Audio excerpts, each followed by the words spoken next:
خزان دی مشاد ښکلاو پسرلی وطنا ای جنتی وطنا اوس دی په غیږ کې د مشوي ازادي وطنا ای جنتی وطنا ای د شهیدو ستورو کوڅه. نن موږ د رواني روغتیا په تړاو عامه پوهاوي لپاره سره راټول شوي یو. رواني روغتیا د انسان د ژوند له ټولو اړخونو سره عمیق تړاو لري او د انسان د عمومي روغتیا یوه نه جلا کېدونکې برخه ده. په افغانستان کې له څو لسیزو جګړو، بې ځایه کېدو، طبعي آفتونو او اقتصادي ننګونو سره د خلکو رواني روغتیا له سختو فشارونو سره مخ ده. الحمدلله د اسلامي امارت د بیا بریا څخه را په دې خوا په ټول هیواد کې امنیت تامین ده او د هیواد ټولو برخو کې د روغتیایي خدمتونو عادلانه او با کیفیته رسیدنه کوششونه روان دي او تر ډیره بریده د موخې ته رسیدلي هم یو. د عامه روغتیا وزارت د خپلو ملي او نړیوالو همکارانو په مټ د رواني روغتیا د خدمتونو د پیاوړتیا لپاره عملي ګامونه اخیستي دي. یوازې د 2024 کال په اوږدو کې له 2.5 میلیونو څخه زیاتو افغانانو د هیواد په بېلابېلو سیمو کې د لومړنیو روغتیایي مرکزونو له لارې د رواني روغتیا اړوند خدمتونه ترلاسه کړي دي. دا د یوه بنسټیز بدلون نښه ده چې ښایي زموږ د روغتیایي سیستم د پرمختګ تمرکز یوازې فزیکي ناروغیو ته محدود نه دی، بلکې د ذهن او روح سلامتیا ته هم ځانګړې پاملرنه کیږي.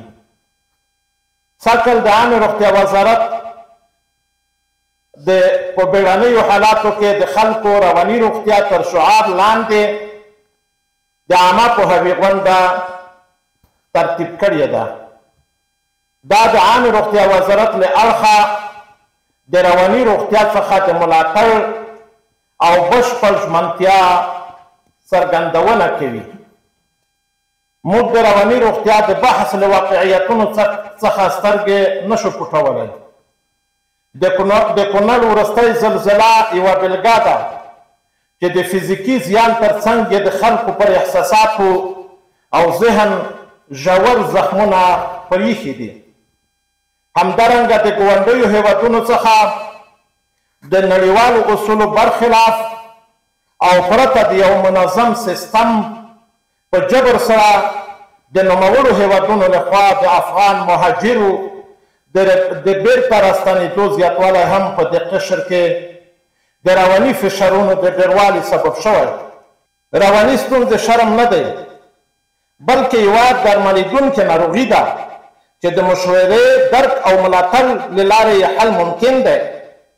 موږ ټول کولی شو یو بل ته غوږ ونیسو، یو بل درک کړو او د یو مهربانه، سالم او متوازن ملت د جوړولو لپاره ګډ کار وکړو.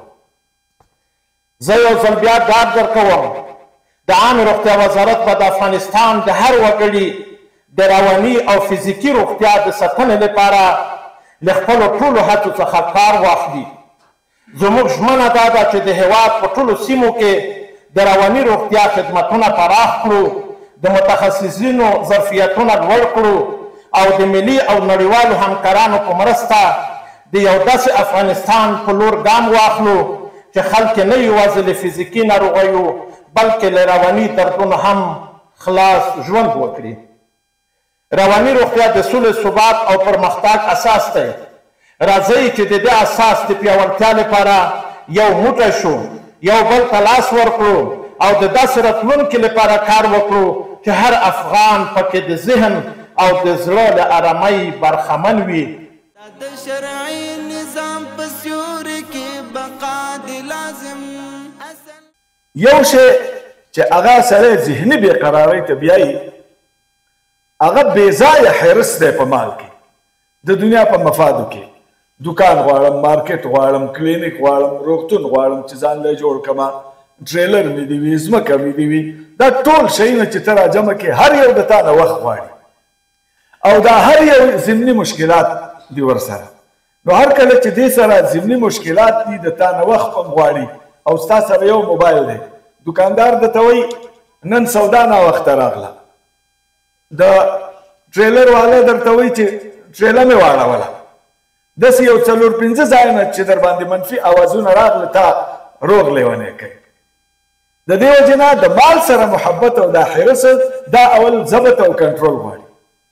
دا چې څوک د دنیا غمونه ټول په ځان باندې انبار کړي نو دا سړی د دنیا د پریشان ترینو پریشانه دی. ذهني بېقراري د ژوند ملګری شو. اوس علاج یې څه شی دی؟ علاج یې دا دی دنیاوي غمونه کم کا او د آخرت غم په غالب کا. دا مغلوب وساته، دا ضعیف وساته، د آخرت غم په غالب کا. ته دا تجربه وکړه. په ډېرو شیانو خلک پریکټیکل تجربه کوي، په دې ته تجربه وکړه. که چېرته یې نتیجه مثبته ورکړه خو خبره مې سمه ده، که نتیجه یې منفي ورکړه زه مجرم. یو تجربه غواړي. رسول الله صلی الله علیه وسلم فرمایل زمونږ او ستاسې زمونږ په ځان باندې د مور او پلار نه هم زیات مهربانه دی. نه غواړي چې دا امت بېقراره او منټل امت.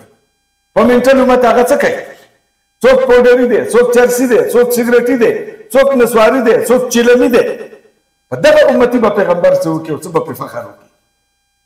پیغمبر ته روغ امتي پکار دی، عاقل امتي، دانا امتي چې د دنیا هم وي او د آخرت هم وي. نبی علیه السلام فرمایل چې دا ټول غمونه راواخلي او غم د آخرت یې کي، خدای پاک به د آخرت د غم د خپلولو د وجې نه د دنیا غمونه هغه سنبال کي. شریعت کې ځوان هلک ته او ځوان ښځې ته دا اختیار ورکړی شوی دی چې رشته که د دوی والدین توی کوي چې د دوی نه پکې تپوس وشي، د دوی رضا یې پکې شامله کړې ده او د دې نه به استیزان کېږي. که چېرته رشته تحمیلي وي د دوی دواړو ذهني بېقراري د دې ځای نه پیدا کېږي، په اولاد باندې هم تاثیر کوي.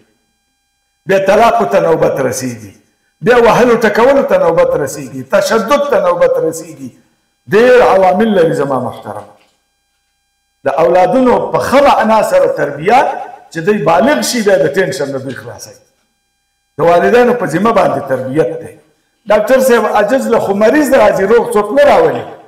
د دې نه مخکې دا وقایوي تدابیر چې کوم دي چې اسلام موږ ته تعلیم کړي دي باید د هغې خیال وساتلی شي. او الله جل شانه ته قوي مؤمن چې د هغه د اعصابو قوي وي، هغه د دماغو قوي وي، هغه د بصارت قوي وي، هغه قلبي قوت لري، هغه خوښ دی. فکري قوت لري، هغه خوښ دی. د هغه چا په نسبت چې هغه ضعیف او کمزوری دی. څه مخکې د روس د انقلاب د وختونه زما هیواد ځپل شوی و او څه را باندې اشر وشو چې د چا په کور کې ښه اسلحه وه هغه د ځان سره راواغېستل او دلته یې استعمال کړه. دا افغانان ډېر با استقامت او با حوصله خلک دي. با حوصله او با استقامت میندو خپل شودې ورکړي دي او د غیرت په زانګو یې للو کړي دي. الله الله یې ورته د غیرت ویلی دی. که دغه د میندو د پلرونو د استقامت دا درس د بچو په غوږونو کې نه وی دا خو به ټول لیوني وی. منټلتوب خو نیم لیونتوبي، دا به بالکلیه 100% لیوني وی. لیکن آفرین شه او 100 آفرین شه د افغانانو په نرو او ښځو باندې، په لویو او په وړو باندې چې دوی د څیلمه لیوني شوي نه دي. دا امتحان دی الله تعالی په نورو مسلمانانو نه راولي. د افغانانو په مزاج کې استقامت دی او د دوی په مزاج کې د زحمتونو د ستړیاو ګالل دی او برداشت دی پکې. په بل قوم که دا راشي هغه قوم داسې حال کې نه پاتې کېږي لکه افغانان چې په کوم حال کې دي. نن که زه قدرونه لرم انقلاباتو ځپلي کدرونه دي بیا هم پې افرین شه چې په خدمت مصروف دي. متخصصین لرم بیا هم پې افرین شه چې د انقلاباتو په دغه دلدل سور انسان څنګه متخصص شو، څنګه د وخت پیدا کړه، د بره نه بمبار کېدلو، لاندې چاپه وه، تورتم توره تیاره وه، د امن نوم او نشان نه و، بیا هم د تخصص کړی دی، بیا هم د څه وړتیا حاصله کړې ده او تښتېدلی نه دی، استقامت یې اختیار کړی، اوس هم د خپل وطن او د هیوادوالو په خدمت کې دی. دا د دې ملت د استقامت وجه ده. رواني روغتیا د هر انسان د بدني، فکري او ټولنیز ژوند بنسټیزه برخه جوړوي. د ټولنې د سوکالۍ لپاره یو حیاتي اهمیت لري. د عامې روغتیا وزارت د رواني روغتیا امریت د پالیسي او ستراتیژي برنامو له مخې د رواني روغتیا د پیاوړتیا، د بیړني ملاتړ، مشورې او درملنې لپاره یو لړ جامع اقدامات عملي کړي دي او په دې برخه کې مهمې لاسته راوړنې لري چې د هېواد د رواني روغتیا د خدماتو د پراختیا او د خلکو د لاسرسي په برخه کې د پام وړ پرمختګ ګڼل کیږي. په دې لړ کې د کندهار ولایت په مرکز کې د 50 بستریز رواني تخصصي روغتون فعالېدل دي چې په عملي ډول رواني ناروغان پکې د درملنې لاندې دي. همداراز د هېواد په کچه تر 8 پورې رواني تخصصي روغتونونه په بېلابېلو ضلعونو او ولایتونو کې فعال دي چې دغه روغتونونه ناروغانو ته نه یوازې طبي درملنه وړاندې کوي بلکې د رواني او ټولنیز خدماتو زمینه هم برابروي. د رواني ناروغانو د عاجل اړتیاو لپاره په کونړ، بدخشان، بامیان، بادغیس، فراه او نیمروز ولایتونو کې بیړني بستریز واحدونه جوړول دي څو هغه ناروغان چې د شدیدو رواني ستونزو او ناروغیو سره مخ وي په فوري ډول درملنې ترلاسه کړي. دغه اقدام د رواني ناروغانو د ژوند د ژغورنې او د خدماتو د لاسرسي په برخه کې خورا مهم دی. تر دې دمه 2000 څخه زیات ډاکټران، 211 قابله‌ګانې، 242 نرسان او رواني ټولنیز مشاورین او 350 روغتیايي ټولنیز کارکوونکي د مسلکي په توګه روزل شوي او ورته ځانګړي ترنینګونه ورکړل شوي دي. دغه مسلکي ځواک د عامې روغتیا وزارت تر چتر لاندې په بېلابېلو روغتیايي کچو کې او رواني ټولنیز خدماتو د وړاندې کولو زمینه برابروي. د عامې روغتیا وزارت د رواني روغتیا امریت د کال 2014 لپاره د ملي رواني روغتیا ستراتیژي بیاکتنه بوخت دی. دغه ملي سند د رواني روغتیا په برخه کې د یو جامع پلان په توګه ګڼل کیږي او د رواني خدماتو د پراختیا، مدیریت او څارنې لپاره بنسټیز لارښود دی. په ټوله کې دا لاسته راوړنې د عامې روغتیا وزارت د رواني روغتیا په برخه کې د پام وړ پرمختګونه ښیي. د رواني ناروغانو لپاره د خدماتو پراختیا، د رواني روغتیا د ښه والي او د خلکو لاسرسي د رواني خدماتو لپاره مهم اقدام ګڼل کیږي. د عامې روغتیا وزارت د رواني روغتیا امریت ټول هیوادوالو ته ډاډ ورکوي چې رواني روغتیا د وزارت د لومړیتوبونو له ډلې ده او زموږ ټولې روغتیايي ادارې چمتو دي څو د اړتیا پر مهال اړینو خدماتو ته لاسرسی برابر کړي. ډېر خلک په اضطراب، خفګان، رواني فشارونو او نورو ذهني ستونزو سره مخامخ دي او هغه سټیګما یا ناسم پوهاوی چې د کلتور، ټولنیزو یا شخصي موانعو له امله د دې باعث شوی ده چې دا خلک بیا له مرسته اخیستو څخه هم ډډه وکړي. دا چلند نه یوازې رواني ناروغۍ زیاتوي بلکې بیا په ټولنه او د هغوی په کورنۍ هم تاثیر کوي. زموږ د ننني پروګرام هدف واضح ده. د ننني پروګرام هدف او موخه د ټولو لومړی همدا ده چې د خلکو عامه پوهاوی د یادو ناروغیو په اړه موږ زیات کړو او خلکو ته دا ووایو چې رواني ناروغۍ د درملنې وړ دي. که چیرې د موږ په ټولنه کې یا د موږ په ګاونډ کې او د موږ په اطراف کې یو څوک د یادو ستونزو یا ناروغۍ سره مخامخ کیږي، هغه ته باید موږ مشوره ورکړو چې له رواني مشاورینو یا متخصص ډاکټرانو سره مشوره ورکول دا د دوی کمزوري نه ده بلکې دا د دوی زړورتیا او د موږ او تاسې مسؤلیت جوړیږي چې هغه کس ته د ستونزې څخه خلاص کړو. کورنۍ او ټولنه هم کولی شي چې د ناروغۍ د رواني ناروغانو لپاره د مینې او ډاډمنتیا فضا رامنځته کړي، په دې معنا چې یا د برخه کې تبعیض او یا یاد ناروغانو سره ټوکې او ټکالې او یا دا ناروغۍ نه ګڼل د دوی درد زیاتوي. نو زه له ټولو کورنیو څخه او د ټولنې ټولو همکارانو څخه غوښتنه کوم چې که داسې ناروغانو سره مخ کېږي هغه زموږ روغتیایي مراکزو ته راجع کړي. موږ ته پکار ده چې خپل روغتیایي مرکزونو کې د رواني روغتیا خدمتونو ته ځانګړې پاملرنه وکړو، د مشورې ملاتړ او مخنیوي پروګرامونه لا پیاوړي کړو او دا موضوع د لومړنیو روغتیایي خدمتونو یوه مهمه برخه وګرځوو. رواني روغتیا باید د هر روغتیایي کارکوونکي او هر مرکز او هر پلان یو اساسي لومړیتوب وي. په دې برخه کې د ټولنې د لویو علماو، ښوونیزو بنسټونو، رسنیو او روغتیایي سکتور ګډه همکاري ډیره مهمه ده.